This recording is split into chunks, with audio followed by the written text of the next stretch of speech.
Welcome to American Medicine Today. I'm Kimberly Bonati alongside Ben Jacobson.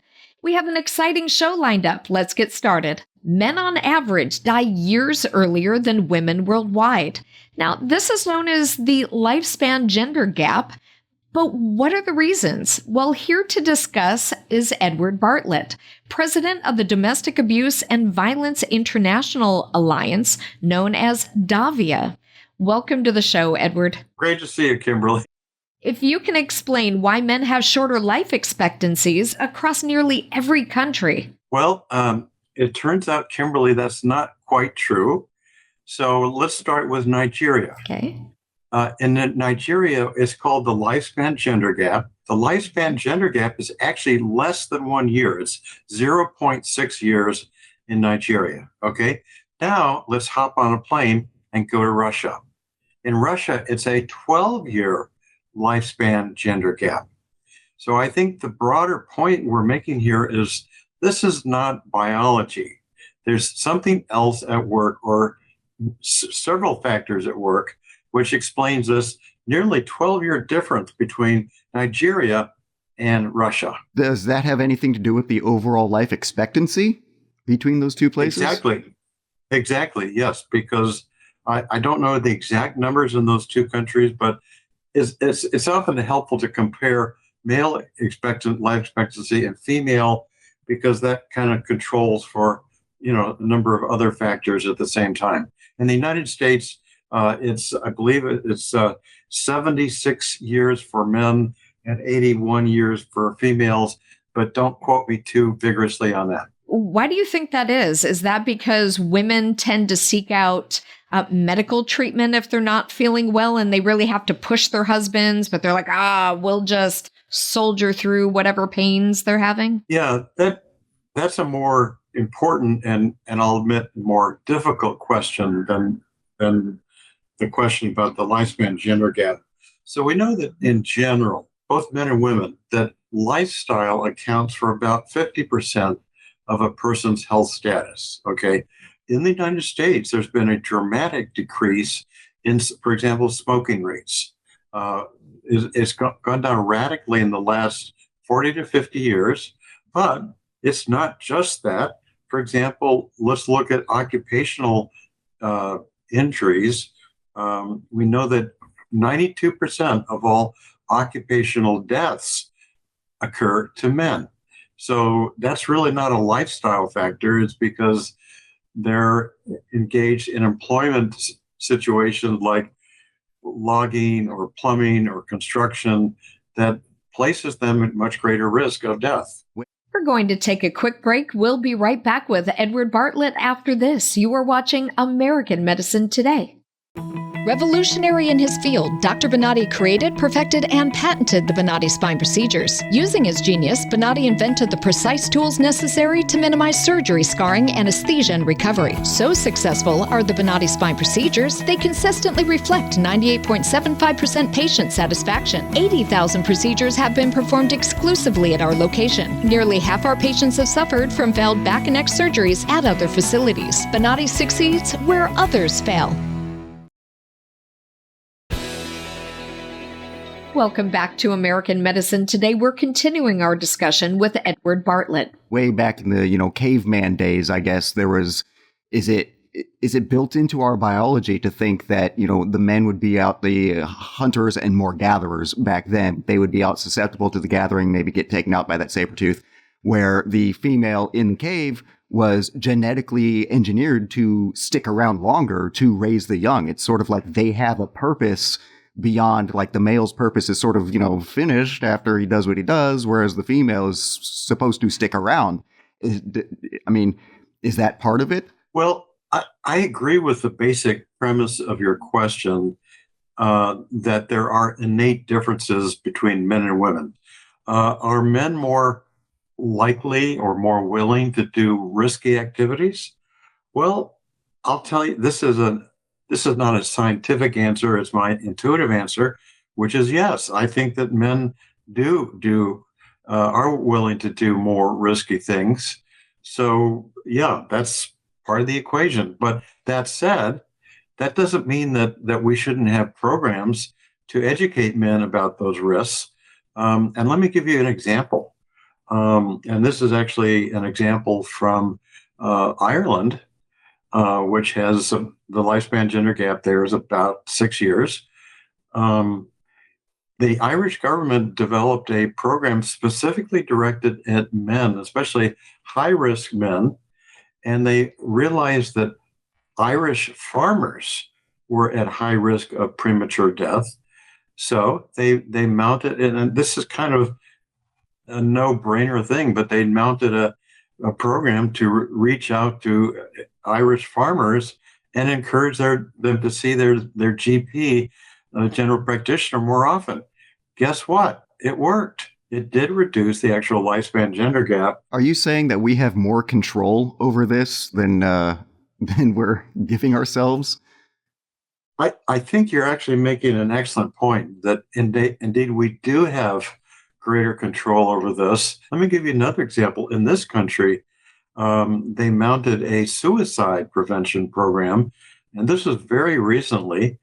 And what they did was fairly simple. They instead of having one of these long 800 numbers, they changed it to 988, and they had people on who were answering those calls who were more skilled in how to help a person in distress. And guess what? The suicide rate of men fell appreciably in just about a 5-year period. You know, it's no secret that men commit suicide greater than women do. Are those numbers, in effect, part of this gender gap? Very much so. It's men have a 3 to 4 times higher risk of suicide, and it goes all the way back to teenage boys. Teenage boys are committing suicide at a higher rate than teenage girls.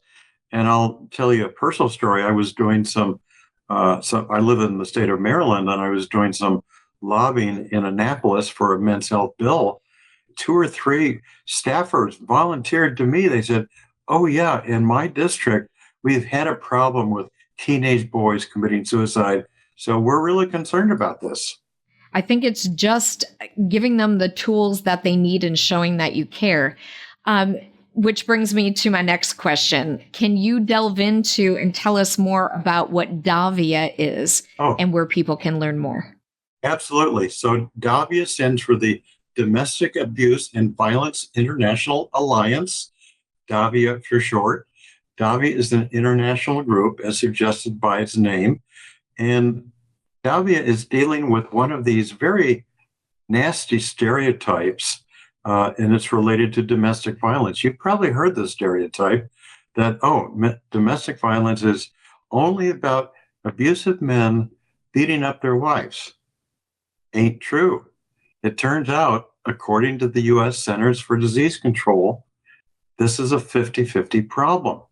Men are just as likely to be victims of domestic violence as women, but there's been let's call it a narrative established in our country and other countries that wants to sort of, place all the blame on the shoulders of men, even though it's not true and it's not fair. We appreciate you delving into this situation. We need to keep the health of men a priority as well as women. Edward Bartlett, president of the Domestic Abuse and Violence International Alliance, known as DAVIA. Thank you for being on the show. It's been my pleasure. Thank you. Well, that's all the time we have for this segment. Make sure you stay tuned. We have more after the break. You are watching American Medicine Today.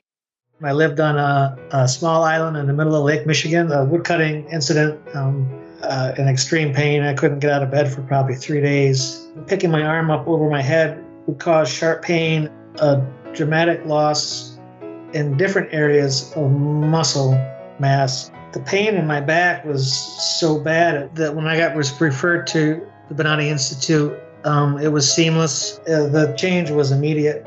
Dustin was cutting wood near his home in Lake Michigan when he had an accident causing serious injury to his back and shoulder. I was out in the woods cutting firewood and threw a log on my shoulder that I knew was way too big. And I knew right away that I had done something horrible. The next day I woke up in extreme pain. I couldn't get out of bed for probably 3 days. But I didn't seek any medical attention. I didn't have any insurance at the time. I lived on a small island in the middle of Lake Michigan at that point. So I put it off. The pain stayed, and I started losing muscle mass almost immediately in the right-hand side of my body, mostly in my chest and tricep area and my biceps. It seemed to be like my whole body was unbearably sore. The signs were all kind of led anything on the right-hand side of my body. The upper part of my body was just, to do anything hurt. Dustin tried to manage the pain on his own, but continued to have increasingly limited movement and functionality. He eventually sought help from local physicians. I just tried to take it easy for a week or two. I was self-employed at the time. I had my own plumbing and heating business. I tried to work through the pain the best I could, and then when I was able to, I started seeking out chiropractic help. I started exercising, trying to get my body back into shape, and the left side of my body took over all of the strength and carrying positions, and my right side would just kind of maneuver the things to wherever they would be for my left side to take care of them. So the doctors in Michigan, from the time that I got my MRIs done, the written report of the person who took the MRI, he thought that I might need to get a couple of vertebrae fused together. After looking at the MRI, my vertebrae probably have to get fused in 3 different places because he was saying the surgery would be 6 to 8 hours. I would probably expect I would have stayed in the hospital for probably at least a week. And then I would imagine I would almost be in a bed for another week or 2 after that at home. And at that point, it really started to sink in. I started to think about the consequences of having my vertebrae fused in 3 different places and the lack of movement and everything else that would be affected by it. And I was petrified. Looking for a better solution, Dustin was referred to the Bonati Spine Institute. While on the phone, Dr. Bonati was able to pinpoint the source of his pain and knew exactly how to treat it.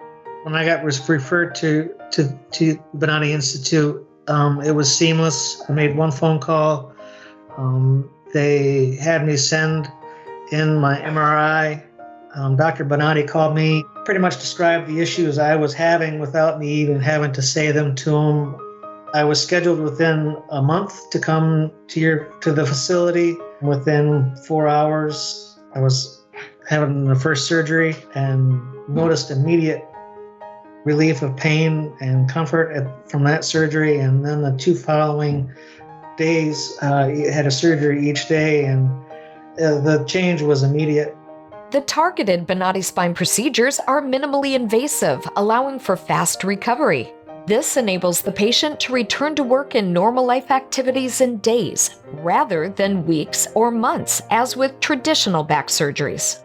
And the fact that the doctors up here, they never even mentioned another option. These surgeries, all the other appointments haven't been put off for so long in Michigan. I would have never found out about the Bonati Institute, and I would be a different person right now and not even know that there were other options.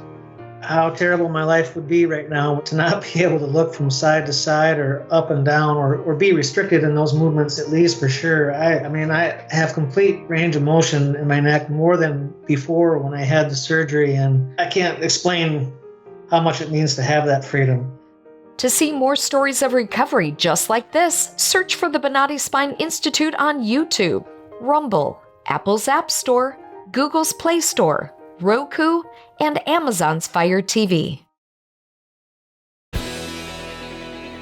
Welcome back to American Medicine Today. I'm Kimberly Bonati alongside Ben Jacobson. Recently declassified government documents have uncovered compelling evidence that U.S. biological weapons programs contributed to the emergence of Lyme disease. Joining us to discuss is returning guest Dr. Robert Malone, co-author of Homesteading for Health. Welcome to the show yet again, Dr. Malone. My pleasure always, and thanks for having me on. Certainly. So tell us about these declassified documents. They're saying that our own military released hundreds of thousands of radioactive ticks in Cuba? Well, there's Cuba, and then there's also domestic with the radioactive Lone Star tick. The Cuban release was not radioactive. They were infected ticks. And this goes back to Cold War days in the Cuban conflict in the time of Kennedy, early 60s. There's credible reports of people flying in C-130s at treetop level to avoid the radar, and then deploying infected ticks, into Cuban sugarcane fields.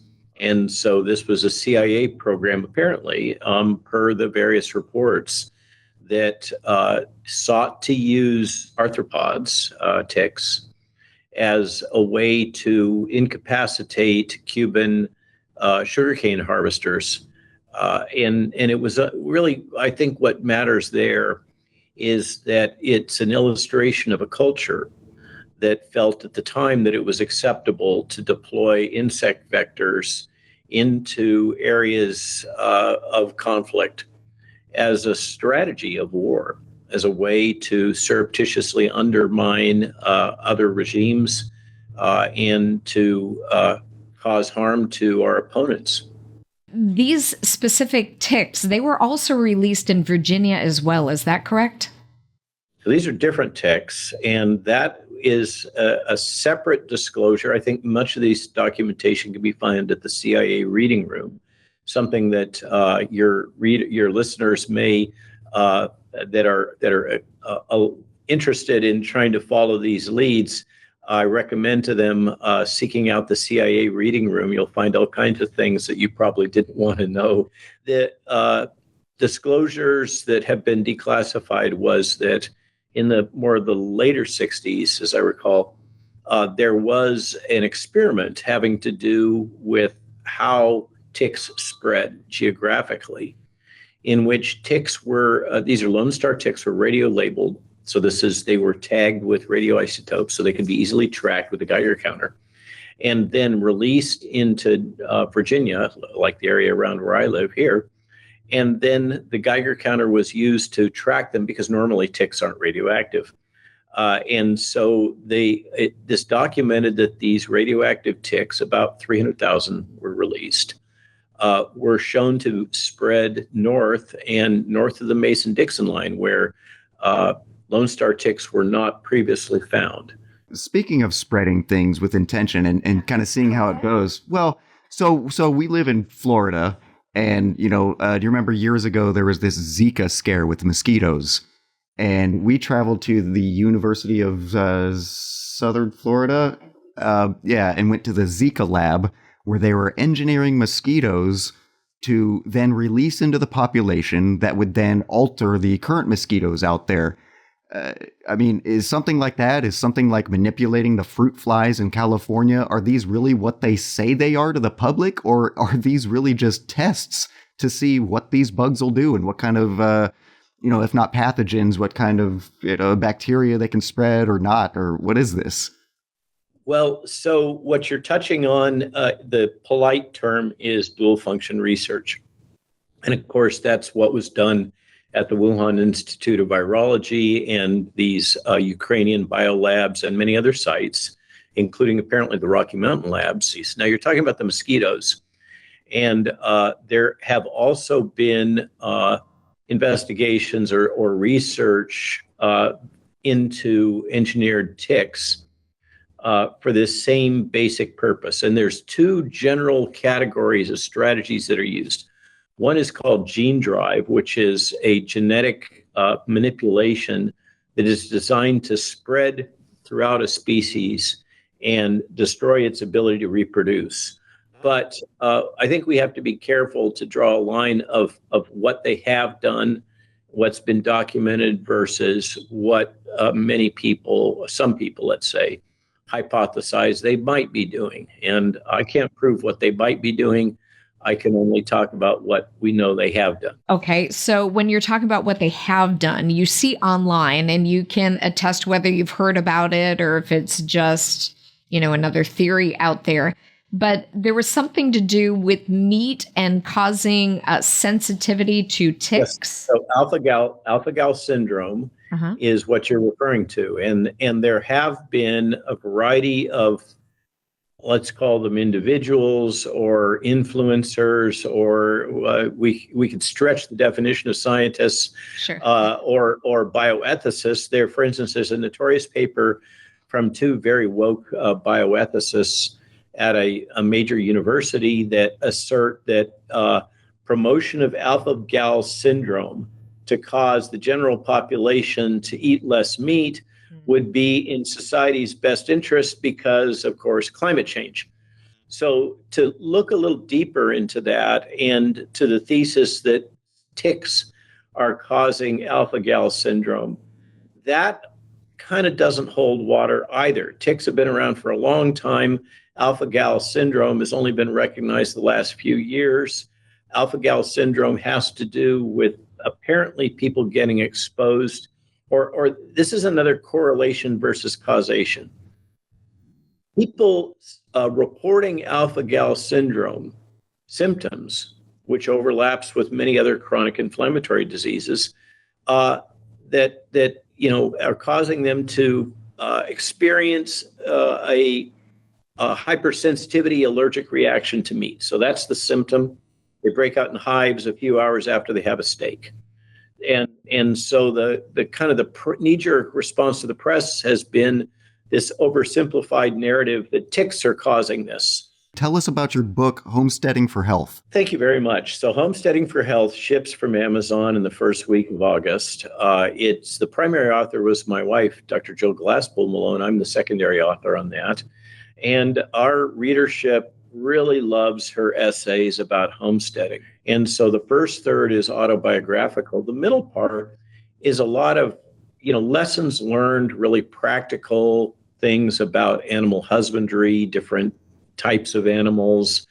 And then the last third has to do a lot with public policy. How did we get here? How did we end up at this place where our food supply is so twisted and contaminated by, let's say, commercial interests, and be blunt about it. And it goes back to a series of public policy decisions that have been made in DC that drive current farm policy, subsidies, and everything else. Well, thank you so much for sharing your time and insight with us, Dr. Robert Malone, co-author of Homesteading for Health. Thank you for being on the show yet again. Thank you. Always my pleasure. Take care. Well, that's all the time we have for this episode. If you would like to see previous shows of American Medicine Today, add American Medicine Today to your favorite streaming device. If you have any comments or questions, contact us at the numbers below. Or you can tweet at Dr. Bonati using the hashtag American Medicine Today or hashtag AMT. We would like to hear from you.